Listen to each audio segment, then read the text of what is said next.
And now, tonight's presentation of radio's outstanding theater of thrills, Suspense. Tonight, the story of a supermarket and a young man who finds that after closing time, once the daily bustle is stilled, this very ordinary store becomes a place of danger and terror absolute. So now, with Hy Averback as Harry, here is tonight's suspense play, Never Steal a Butcher's Wife.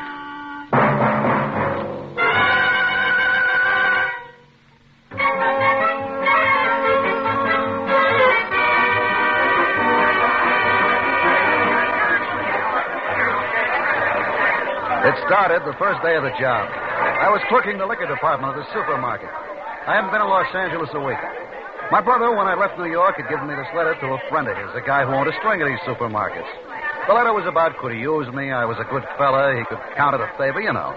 And the guy had this opening, liquor clerk. And comes the following Monday, I'm at work. I spent the morning loading the refrigerators with beer, soda water, all that stuff, and sizing up the place.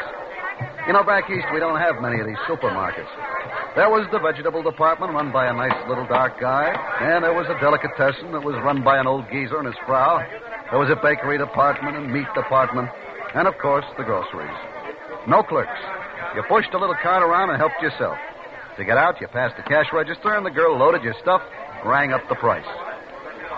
My surveillance of the place had reached the girl who checked the groceries when the trouble started. She was looking at herself in a little mirror and putting on some lipstick. Her back was to me. I see her stop putting on the lipstick, but still looking at the mirror. I see her eyes in the mirror. And then she turns around very slowly and looks at me. Just looks at me. She must have been 50 feet away at the least and with customers between us. But it was like we were all alone. The two of us. On a beach somewhere. An empty beach. I should have looked away. I should have winked and forgotten it.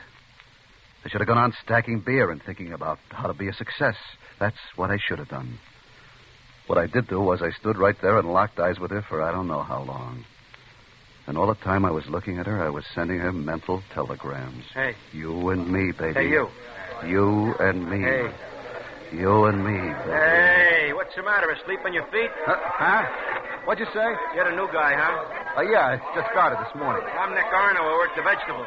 Harry Carr, pleased to know you. Yeah. Get 2 bottles of cold beer? Sure.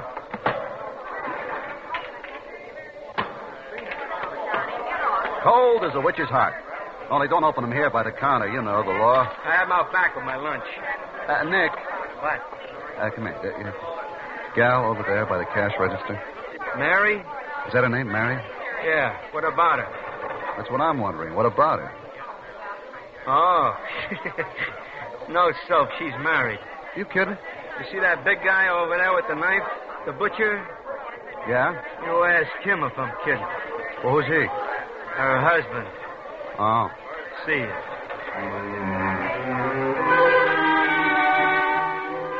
I looked over at him. He was a funny-looking guy. A real creep. He stood there sharpening a tremendous big cleaver, whistling to himself. He had on a hard straw hat and a white apron. He had those rimless glasses with thick lenses so that his eyes looked like baseballs. When he saw I was looking at him, he nodded and went on whistling and stropping. A real creep. Later on, I watched him softening up some sort of steaks. He had a big steel mallet with points on it, and he was whanging away at this meat like a pile driver. And I watched him grinding, and slicing, and quartering, sawing the bones off some of the cuts. And always those eyes like baseballs, and that teeny little mouth lost in the big red face, whistling. And I looked over at her, and she was giving me the eye again.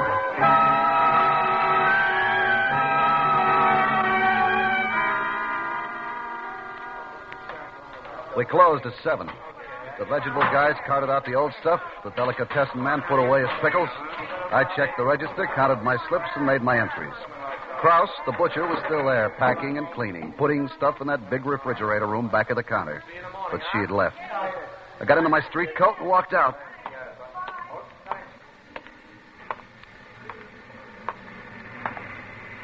Hello.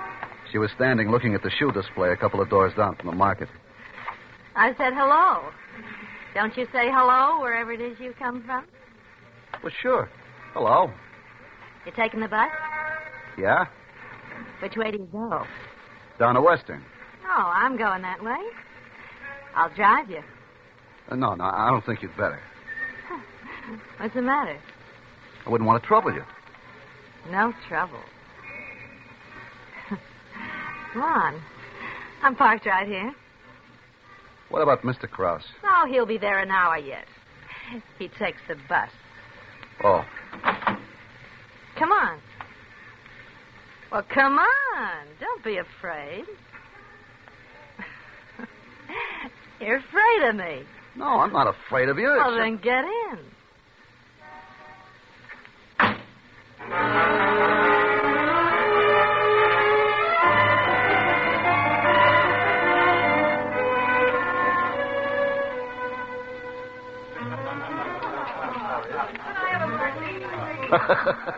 So all day long, I'm pushing liquor at them. Now they're pushing it at me. Oh, you're cute, Harry. No, I mean it. You're cute. Yeah, well, so are you, baby. You really think so? Sure, baby. Harry, let's get out of here. Go someplace else. Hey, I got to work in the morning. Oh, silly. This is the morning. It is. Hey, Mac, what's the time? 1:45. Last call. You really think I'm cute, Harry? Sure, baby. But it's late. It's real late. Don't worry, sugar. Come on. I'll take you home. I'll take you home.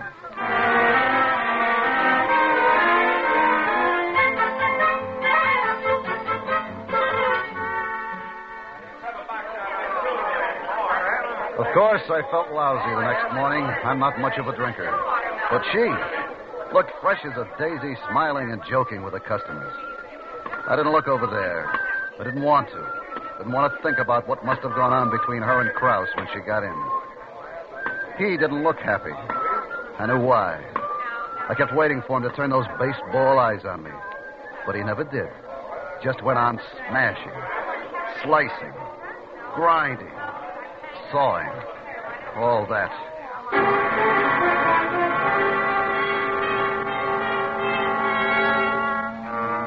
When I came out that night, she was there. I tried to disregard her. Harry. But she said she had something very serious to talk over. And the way she said it, well, I got in the car again.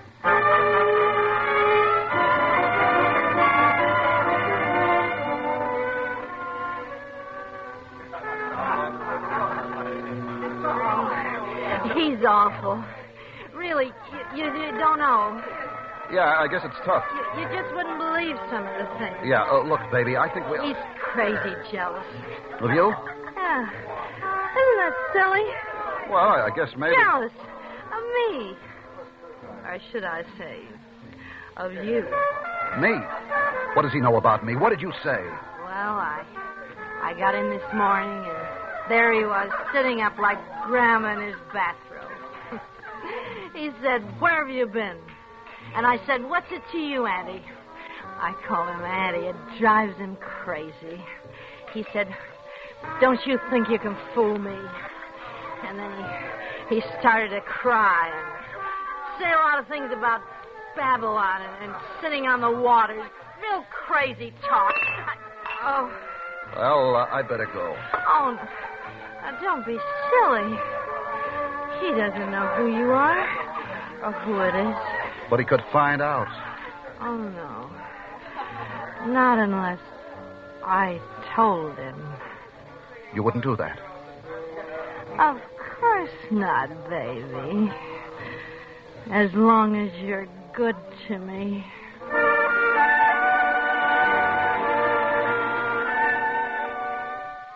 The next night, I stayed in the market. I was scared. Didn't want any more of that. I did inventory. I counted bottles. I cleaned the refrigerator. I changed the water in the soft drinks cooler. I kept busy. Across the market, Krause was moving around, cleaning up. And after a while, he took off his apron and his straw hat, and he came over. Hello, Mr. Cross. Yeah. Give me a bottle of beer. Sure thing. It's all right to drink it here? Well, sure. We're closed, ain't we? Yeah. Well, here's an opener. Thank you.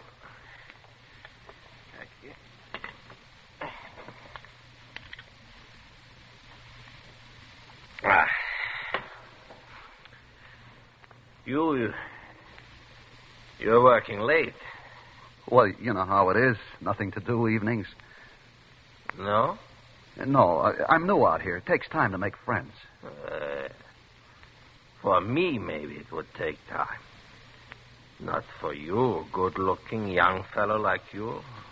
Oh, I don't know. You're a big, broad-shouldered guy. Yeah, sure. Big. That's me. How's the beer? It's all right. Listen, you know my wife. Your wife? Yeah. You know her. Well, yes, isn't she the one who checks the groceries? Yeah. A very nice-looking lady. You think so? Well, of course. Well, I mean, don't get me wrong. I mean it very sincerely. A very nice, respectable-looking... Yeah, sure enough. Listen, you noticed something funny goes on there? Funny? Somebody is playing around with her. I want to find out who. With her? You wouldn't believe that, would you? No, I should say not. Listen, do me a favor, huh? Sure. What? You keep your eyes open, huh? I will, Mr. Krause. I promise you. I find that guy. I find out who he is if it takes a year. Then I do. I kill him. Good night. Good night.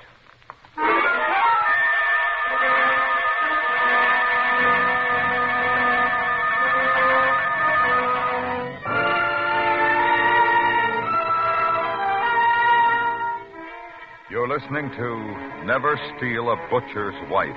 Tonight's presentation in radio's outstanding theater of thrills, Suspense.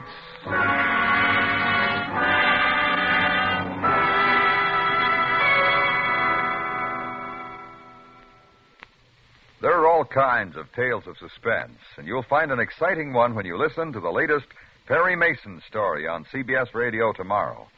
He's the debonair lawyer detective whose exciting cases come your way Monday through Friday, daytimes, on most of these stations. This week, listen to Perry Mason try to help a damsel in distress.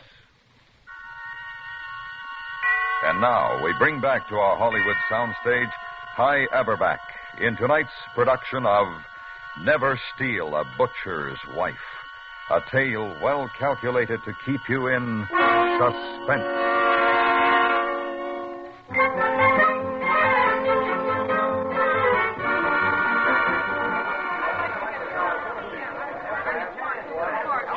You see how it happens? You go along minding your own business, trying to be a sweet guy, and whammy, up pops the devil, the roof caves in, and there you are. The executioner's honing the axe and whistling to himself. I tell you, I was nervous. My hands were sweating and my teeth were aching. If it hadn't been for needing the job bad, if it hadn't been for that, I'd have put on my coat and hightailed it out of there but fast. It was a situation. And Mary's looking over at me every now and then, giving me the big eyes. Yeah, the heck with you, baby. Get yourself another boy. And Krause is looking over and raising his eyebrows. Do I know who it is yet? Then I'm making a long face and shaking my head.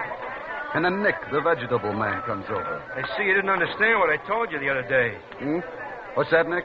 About Mary. I told you she was a married woman. What are you talking about? I seen you, the both of you, coming out of a bar the other morning. You're nuts. Don't pull a hard face with me, Harry. I ought to tip Krause off to what's going on. Nick, be a good guy, will you? Yeah, good guy. Shit. I'm telling you, you better be a good guy and leave the butcher's wife alone if you know what's good for you. I will, Nick. I will. I swear it. It was a mistake, that's all. Yeah. So be a good guy, Nick. Forget about it, huh? This once okay, but you do it again, you get what's coming to you. Sure, Nick. Sure thing. I'm not just talking.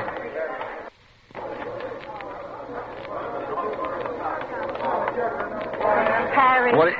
Blow, will you blow? Harry, I wish you wouldn't treat me this way. Blow, get away. Look at me, Don't Harry. you know your husband is watching you? Oh, he's got his glasses off. He couldn't see Hollywood Bowl. He'll better be nice to me, Harry. Please, Mary, please, go back to your cash register. I want to see you tonight. No. Oh, yes. Look, understand me, baby. You're poison. I'll get away. You'll see me, Harry. I don't Or want... you'll see Krause. All right. Where? I'll be parked around the corner. Around the corner. And don't be late.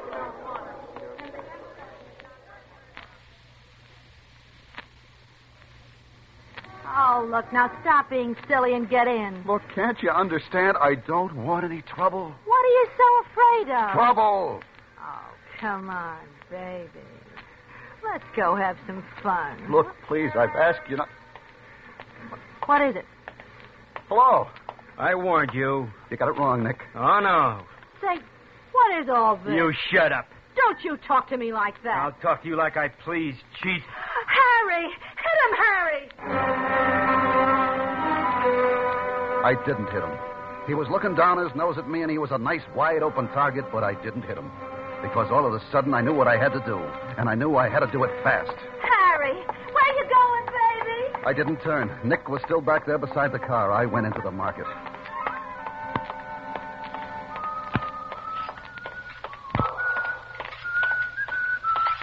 Mr. Krause! Yeah. What? I found out. What? I can't hear you. What? I said I found out. I found out who it is.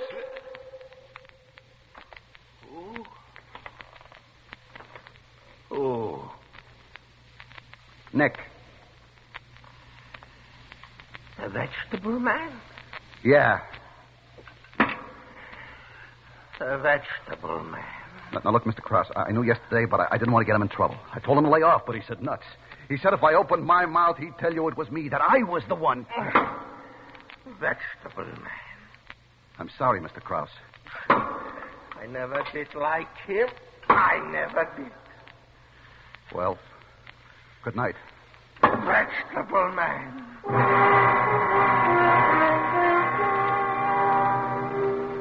I took a fifth of old smuggler home with me. No dinner. I just lay there on the bed about 3 hours, talking to myself. And finally, to heck with the job. I got up and I started to pack. I was broke, but I didn't care. I'd have to skip out on my rent, but it didn't matter. I didn't care. I wanted out. From Krause, from Mary, from Nick. And suddenly, I figured that even if Nick was a snooping little rat with his holier now, I ought to clear him. So I wrote a note to Krause. I said, I did it, Krause. Don't blame anybody else. I took the note in my bag and the key to the market, and I tiptoed out of the rooming house.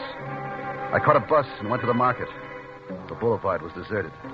I looked in through the glass door.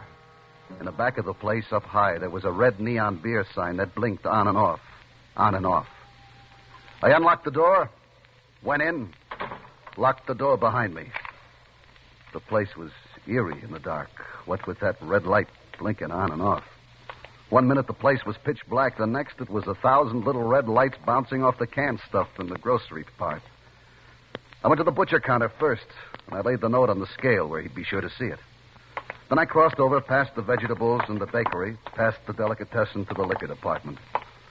It was dark, and I kept bumping into things, and I thought, why am I acting like a criminal? I turned on the light. The whole place was suddenly dazzling. Hurt my eyes. I looked at the cash register. I was just thinking about maybe taking a couple of bucks when it happened. I hadn't touched it. Somebody had turned the lights off again. There were other switches in the place. I didn't know where. And after the brightness, the place seemed twice as dark. The red sign blinked on and off and on and off. And then I saw him. Krause. He was standing behind the meat counter at the scale, and he picked up the note. My note. I did it, Krause. And he read it. I couldn't see his eyes, just the glasses. And every time the light blinked, they shone red, bright red, like some sort of terrible toy. And then he began to move.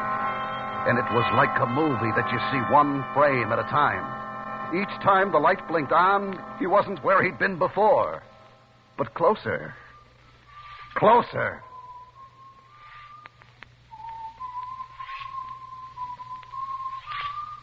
Krause? Mr. Krause? Oh, no. No. No, Mr. Krause!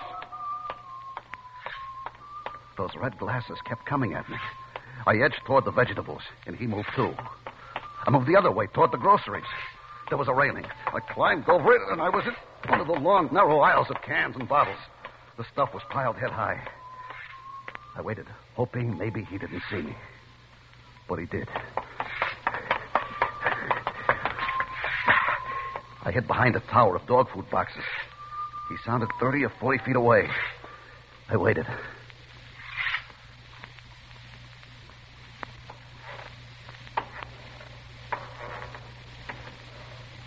I looked around the corner.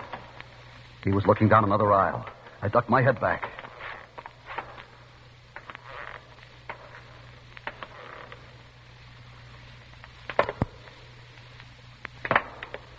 I couldn't understand that sound. I looked again. The aisle was empty. In the center where Krause had stood were his shoes. He'd taken them off. Very quietly, I bent and took mine off, too. And I began to tiptoe away from where I'd seen him. And then I rounded a corner, and there he was, not 2 feet away with his back to me. And I lost my balance, and I put my hand out to steady myself. The whole display went over. I ran. And then I was at the end of an aisle, and there was the wall, the back wall. And I turned, and he was coming straight at me. My hand touched something cold, a bottle. I grabbed it. It was ammonia. Krause! Krause, get back, Krause, or I'll blind you. Krause, I warn you, I swear I will. Krause, I've got ammonia here. I'll blind you if you come any closer, Krause.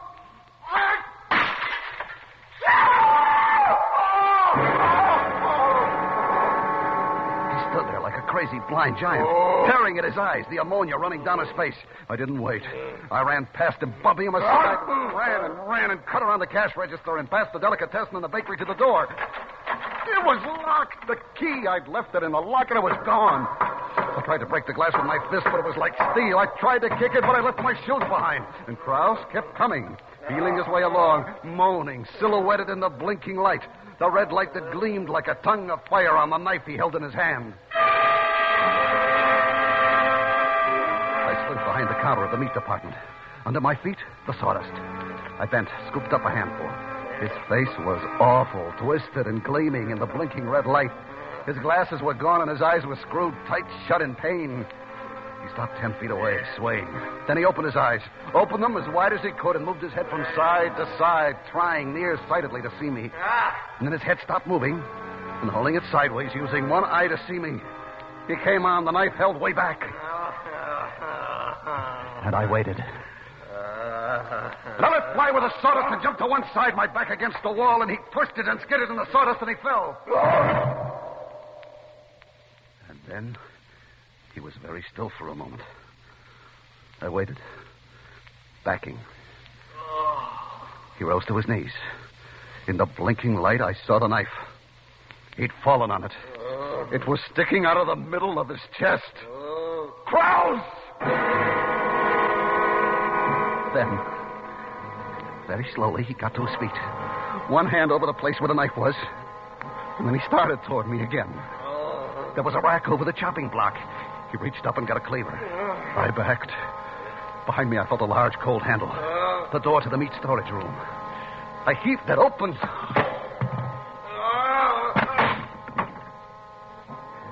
Inside, it was cold, bitter cold, and dark.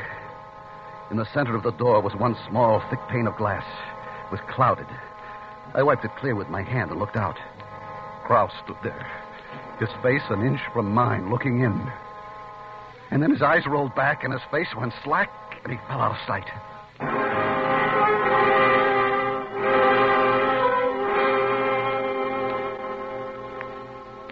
He was dead. I was sure of it. Now I felt around in the dark for the knob, but I couldn't find it. I felt the door from the top to the bottom. There were bars and bolts and something that felt like a handle, but it wouldn't move. I mean, I heaved and tugged, but it wouldn't move. There was a knife on the slab there, a butcher knife. I felt around the door for a crack, slipped the knife in and twisted. It broke off. Another door, I thought. Maybe there's, please, another door out of this place. And I began to search for it in the dark, feeling along the icy, damp walls. I walked under something cold that moved when I touched it. Side of beef, but no door. I moved farther. Another icy cold thing. And I moved on. Came up against another. Cold as the rest. But and I'm crazy. I know it. I'm crazy. This one feels as though it's wearing silk stockings.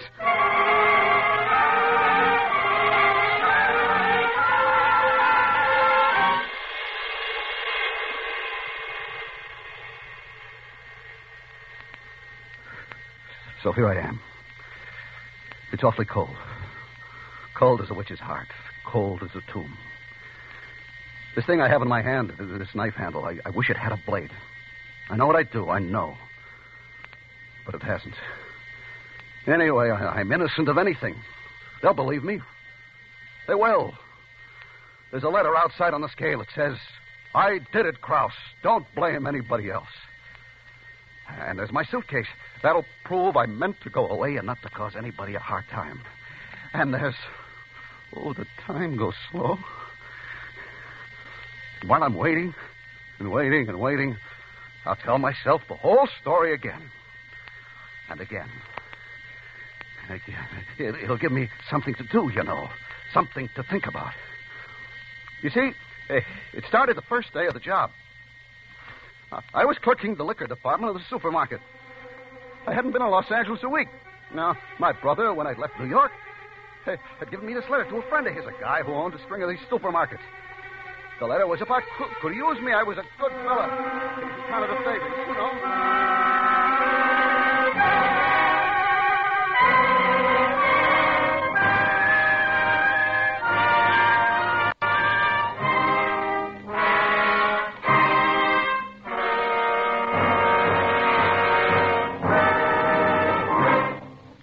Suspense, in which High Aberback starred as Harry in James Poe's story, Never Steal a Butcher's Wife. Enjoy tonight's tale of suspense. Well, there's a different kind of suspense on CBS Radio's Monday through Friday daytime serial, The Brighter Day. This week, Reverend Dennis and his family are the targets of a vindictive plot. Find out what happens. Listen to The Brighter Day tomorrow and every weekday on most of these stations.